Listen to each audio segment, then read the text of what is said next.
Bir kunda 2 kilo, 3 kilo vazn tashlasa bo'ladimi? Albatta bo'ladi. Men o'zim ozish protsessida bir haftada bir shu choyni qilib ichardim. Buning uchun 1% sut kerak bo'ladi, yarim litr suv kerak bo'ladi va ikkalasini aralashtirib gazga qo'yasiz. Lekin sutni qaynatib yubormaysiz. Keyin 2 choy qoshiqda ko'k choy olasiz va sutga aralashtirasiz.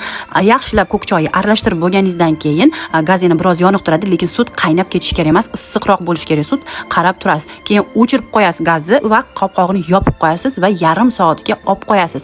Bu choyni men bir haftada bir marta ozish jarayonida ichardim. Uzoq salomatligingiz ko'tarsa 2 kun qilishingiz mumkin. Bu kimga mumkin emas? Emiziklilarga, davleniyasi borlarga, oshqozonda muammosi borlarga umuman mumkin emas. Bu sutli choy sizlarning ishtahiylani bo'g'ib beradi, metabolizminglarni ham yaxshilab beradi. Undan tashqari shirinlikka bo'lgan ehtiyojinglarni ham pasaytirib beradi va bir kunda ichaginglarni tozalab, shlaklarni tozalagani hisobiga 1 kilodan 3 kilogacha minus qilib beradi. Bundan tashqari siz suv normangizni ham ichishingiz kerak bo'ladi. Bunaqa sutli choylarni bir haftada bir agar salomatligingiz ko'tarsa 2 marta qilishingiz mumkin. Qolgan payt men faqat to'g'ri ovqatlanardim va ozish bo'yicha o'zimni tekin maslahatlarimni profilimda beraman. Obuna bo'ling va videoni ozolmayotgan do'koningizga yuborib qo'ying.